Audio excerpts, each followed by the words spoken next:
Eu convido você a abrir a sua Bíblia no capítulo 18 de Lucas, dos versículos de 1 a 8, ou então acompanhar o texto que está projetado na sua tela, que diz: Jesus contou a seus discípulos uma parábola para mostrar-lhes que deviam orar sempre e nunca desanimar. Disse ele: havia numa cidade um juiz que não temia a Deus e nem se importava com as pessoas.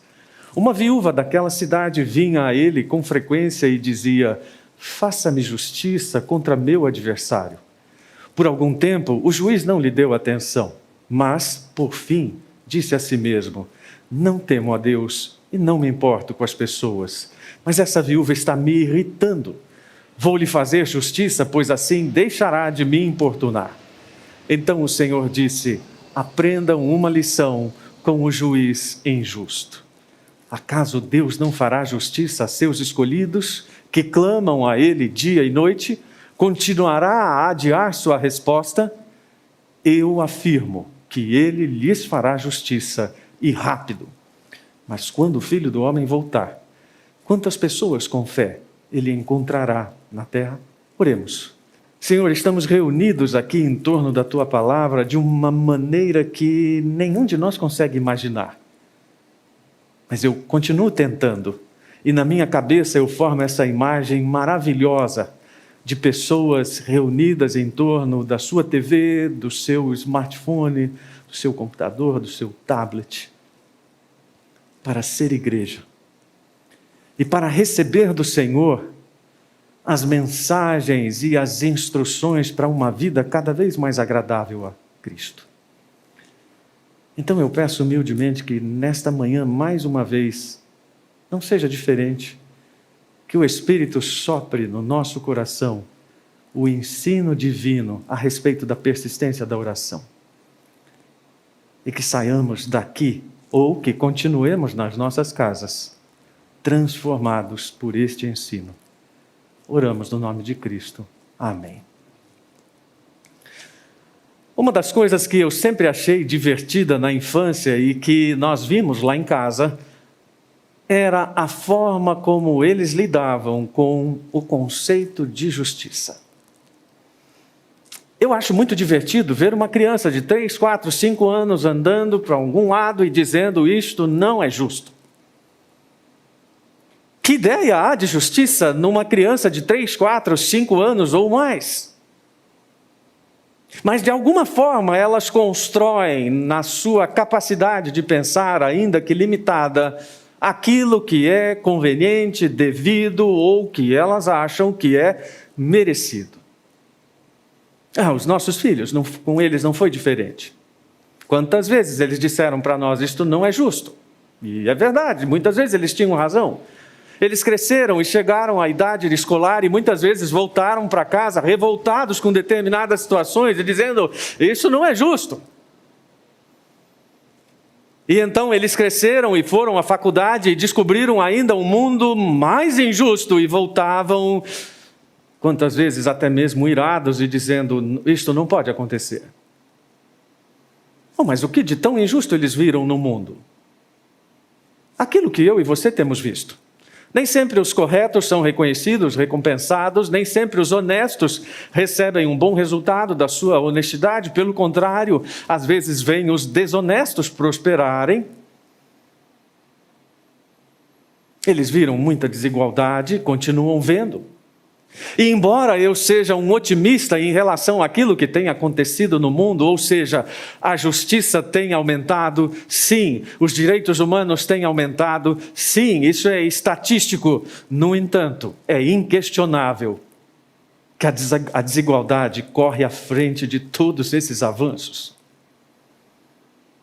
Ou seja, por mais que nos últimos 100 anos nós estejamos lidando com mais dignidade humana, ainda precisamos enfrentar uma terrível realidade de cada vez menos pessoas dominarem os recursos do mundo. Mas o que ensinamos aos nossos filhos então em relação a isso? Então, quantas vezes nós tivemos que dizer a eles: o mundo é injusto mesmo. E o que vamos fazer com isso? Vamos fazer aquilo que Jesus nos ensinou. Jesus não nos pediu taxativamente que acabássemos com a injustiça, mas pediu que vivêssemos segundo a justiça do Evangelho em um mundo injusto. De certa forma, então, o Evangelho é uma espécie de manual de sobrevivência num mundo injusto, graças à fé nessa justiça de Deus. E por isso Jesus contou essa história tão simples para dizer: enquanto a justiça não é estabelecida, continuem orando. Mas é curioso como até mesmo os crentes reagem contra essa mensagem, achando que ela é uma solução muito pífia. Na verdade, talvez ela nem seja uma solução. Como assim orar? Nós estamos diante de um mundo com tantos desafios, com tanta maldade, e tudo que Jesus nos diz é para insistir em oração. Muita calma. Precisamos pensar, em primeiro lugar, que oração não é uma coisa passiva. Oração não é um botão que é ligado para que Deus se mexa. Não. A oração é uma prática aparentemente passiva, mas que nos coloca em movimentos de sintonia com os movimentos de Deus. O problema é que, como nós vivemos num mundo alucinado e com tantas informações, isso cria em nós uma ideia de movimento, mas na verdade estamos parados. O grande problema do nosso mundo de hiperinformação é a inércia. Vários estudiosos têm se debruçado sobre isso. Excesso de informação não significa nem mais esclarecimento e nem mais justiça. Pelo contrário, significa que cada vez mais a informação que interessa está nas mãos de pessoas em número sempre menor, para atender a interesses que não estão nas primeiras páginas do jornal. Então, quando falamos em oração confiados nesse Deus, nós não estamos falando de nada passivo, estamos falando de alguma coisa absolutamente ativa, poderosa, em movimento e sincronizada com os movimentos de Deus. Mas quando oramos, também percebemos o que Deus está fazendo. E eu vejo como algumas pessoas têm dificuldade em entender isso. Elas olham à sua volta e dizem: mas Deus não está fazendo nada. Puxa, eu olho à sua volta e à minha volta e vejo muita coisa que Deus está fazendo. Deus continua salvando, resgatando, abençoando, provendo, julgando, curando, esclarecendo. E isso tudo no meio de uma enorme batalha espiritual, moral, onde há maldade, crueldade, infelicidade, enfermidades, superstição, ignorância, brutalidade, dor. E Deus continua guerreando continuamente e energicamente contra tudo isso. Nós não podemos ter a menor dúvida que Deus está a favor da vida, contra a morte. Deus é amor e é oposto ao ódio, Ele é esperança e Ele está combatendo o desespero. Deus é a favor da eternidade de felicidade e contra o inferno. A gente precisa dizer isso com ênfase para lembrar que não existe zona neutra no universo. Eugene Peterson diz que cada centímetro quadrado deste universo é uma área de contestação. Mas Deus vai escrever o capítulo final. Mas mais do que isso, a oração afina as nossas preocupações com as de Cristo. As nossas preocupações com aquelas pessoas com quem Jesus está preocupado precisam estar no mesmo nível de frequência, de sensibilidade, de ajuste fino. Por conta de tudo que nós já falamos, é impossível não olhar para o mundão de Deus e ver quanta gente está excluída daquilo que nós consideramos dignidade humana. E essas grandes massas excluídas, na verdade, estão se identificando com um espetáculo global, que é o que lhes resta, de certa forma. Elas estão excluídas dos grandes auditórios, dos tribunais, então elas precisam se contentar com os grandes BBBs e os grandes julgamentos televisivos, como uma espécie de fetiche da injustiça, mas é a única coisa às quais elas têm acesso, ou as únicas coisas. E depositam então as suas esperanças nas loterias, porque essa é a única perspectiva. O que Jesus faria com essa agenda? Se Jesus encarnasse hoje, na nossa época, eu tenho certeza que Jesus estaria empenhado, não em fazer discursos, não em aparecer na mídia, ou talvez estivesse, não quero discutir isso, mas estaria certamente preocupado com os excluídos da nossa época, na mesma forma com que se preocupou com os excluídos da sua época. E há uma coisa que particularmente me preocupa e sobre a qual eu não tenho visto a igreja se levantar contra. A chamada ditadura dos algoritmos. Já falei sobre isso algumas vezes no ano passado. Nós estamos sendo cada vez mais dominados por um nível de manejo da informação com o qual nós não nos preocupamos. E precisamos lembrar que a igreja sempre foi o maior espaço de inclusão de todos os tempos. E se há uma coisa que Deus quer e insiste conosco é que não percamos de vista essa vocação da igreja. E então que as nossas vozes se levantem também para esse tipo de dominação. Eu fico imaginando nos meus exercícios de loucura, vamos dizer assim, o que seria se todos os cristãos do planeta resolvessem boicotar a ditadura dos algoritmos? Mas como assim? Como poderíamos boicotar? Simples. Fazendo coisas nas redes só de interesse do reino. Daria para fazer isso? Claro. Mas então seríamos todos banidos da rede. Ótimo! E o que aconteceria depois disso? Enquanto tudo isso lê nas nossas vidas a mesma coisa que lê no mundo, não fazemos diferença. Enquanto não olhamos à nossa volta para entender que aquilo com o que Deus se preocupou é o que deve ocupar a nossa preocupação, então vamos entender errado o que é oração. E talvez estejamos então prostrados, dizendo, não há pelo que orar. Não há pelo que ter esperança. Jesus sabia de tudo isso. Quando ele contou essa historinha simples, ele sabia que isso aconteceria não apenas com os crentes 2000 anos depois dele, mas com os discípulos logo depois da sua crucificação. E então certamente ele pensou, vou contar mais uma história que mostre como é que a insistência na oração deve ser coerente com a convicção de que a justiça de Deus não é falha nem tardia.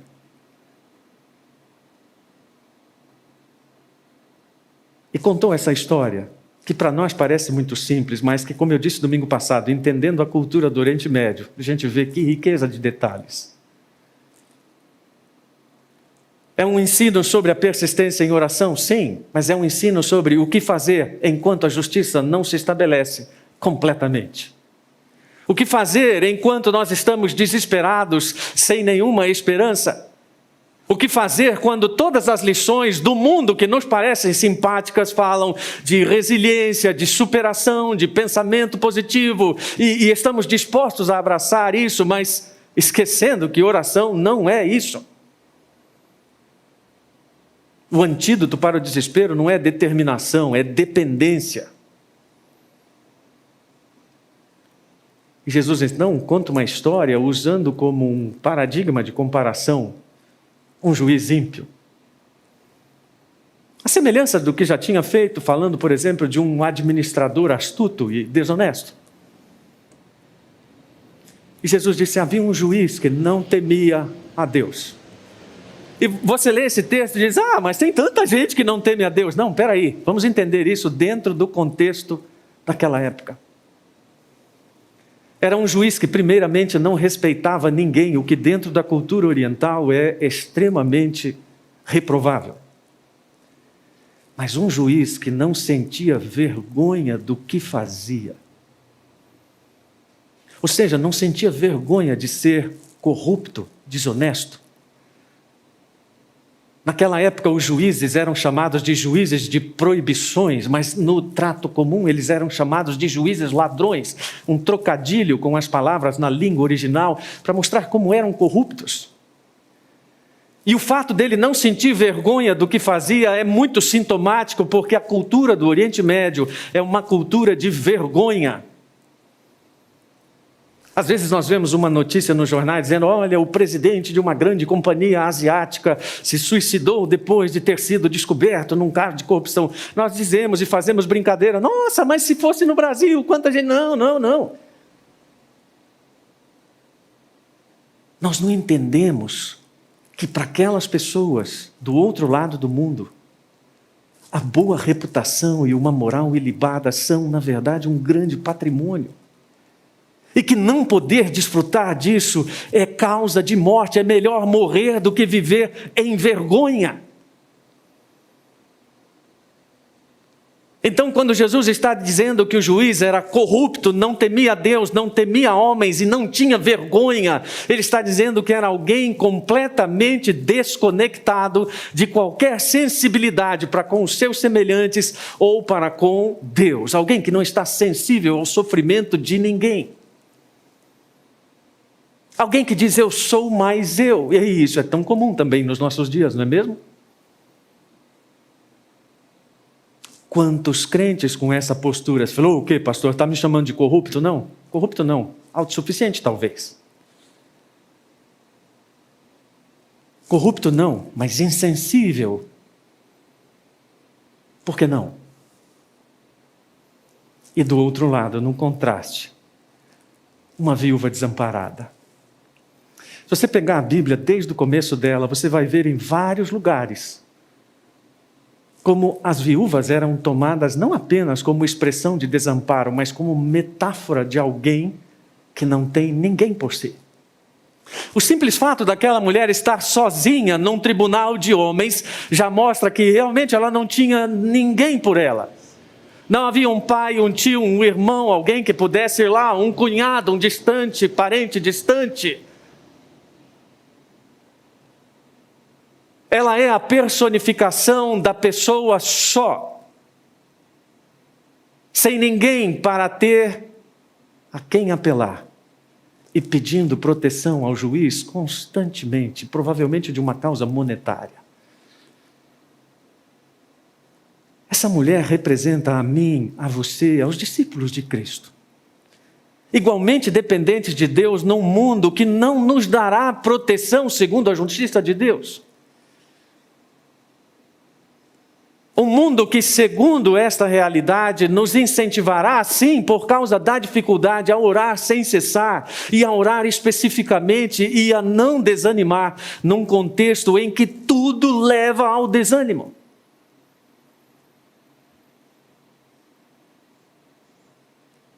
Simplesmente porque Jesus tem uma ideia muito clara a respeito do Pai, tantas vezes mostrada, dizendo: vocês, sendo maus, sabem dar boas coisas aos seus filhos, pois quanto mais o Pai que está no céu. Ou seja, se vocês sabem ser bons, quanto mais o nosso Deus, então vamos nos agarrar a isso. Vamos nos agarrar à esperança que temos. Uma das suas famosas peças, Shakespeare coloca na boca de Macbeth uma das falas que bem poderia ser bíblica. Quando ela tenta fortalecer o ânimo do seu marido e diz: prenda a sua coragem no lugar certo e assim não falharemos. Ou melhor, a esposa de Macbeth. Para eles o negócio não dá certo, mas para nós dá. Embora o clamor da viúva pareça inútil, porque ela é fraca demais para exigir e pobre demais para comprar a justiça, bom, para nós ela é absolutamente o paradigma de alguém que depende de Deus. De alguém que por tanta insistência sensibiliza um juiz que diz: bom, então eu vou atender esta viúva para que ela não me irrite mais. Alguns intérpretes da Bíblia gostam de pegar o texto na literalidade e dizer que o juiz estava com medo de que ela se tornasse violenta ou que ela causasse algum tipo de transtorno. Não faz o menor sentido. Um juiz que não tinha medo de nada, que não se envergonhava de nada. Ele simplesmente não quer ser mais irritado. E Jesus então diz: aprendam uma lição com este juiz. Se este homem perverso e mau é capaz de atender os pedidos de uma viúva insistente, quanto mais o nosso Pai. Tenhamos em mente que quando o medo toma conta do nosso coração, nós somos desafiados a orar, mesmo em face de todos os nossos desânimos. Quando o mundo nos traz a ideia de que parece que está tudo perdido, nós somos incentivados a orar com essa consciência de que Deus continua agindo, tendo em vista os seus melhores interesses. E Deus nunca fará isso relutantemente como aquele juiz. Alguns pregadores tomam esse texto e dizem, está vendo? Você tem que insistir com Deus, você tem que ser chato com Deus, você tem que importunar. Eu esqueça esse tipo de pregação. Você não precisa importunar Deus, porque Ele sabe a justiça que deve aplicar a cada situação e fará isso rapidamente. E enquanto Ele não faz, nós devemos aplicar aquilo que Paulo usa como uma expressão da sua própria experiência. A minha graça te basta, Paulo. Deus vai fazer justiça e vindicar a sua santidade em relação a todas as coisas. Sim, fará isso. Fará de forma rápida e segura? Sim, fará assim também. Poderia fazer isso agora? Poderia. Então por que não faz? Porque Ele é um Deus cheio de misericórdia. Mas afinal, é irado ou é misericordioso? Vamos traduzir assim.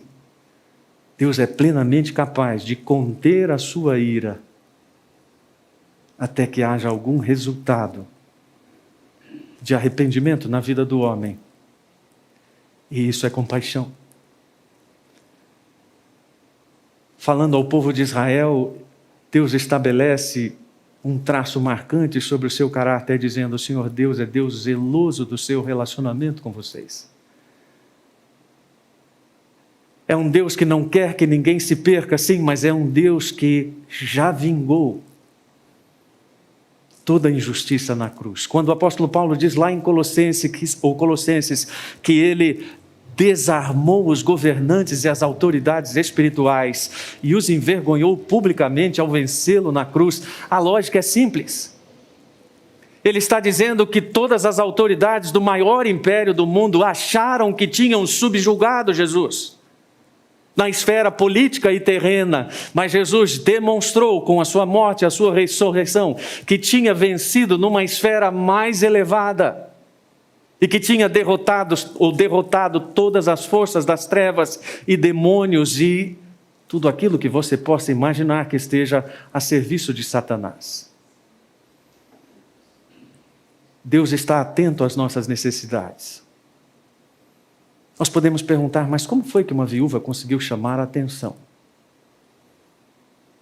Para você ter uma ideia, naquele lugar, naqueles tribunais que não eram como os tribunais de hoje, as pessoas se ajuntavam aos montes na frente do juiz e havia os assistentes do juiz que faziam as intermediações.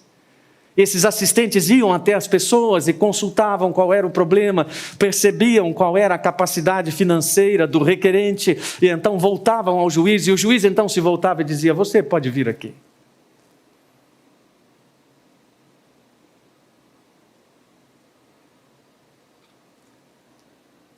É bem possível que aquela mulher tenha gritado de uma forma diferente, que ela tenha incomodado. Mas o que Jesus quer que saibamos é que a nossa perseverança precisa demonstrar essa confiança de que seremos atendidos. Isso é parte da piedade. Precisamos orar mesmo quando tudo leva ao desânimo, precisamos orar quando o medo está tomando conta de nós.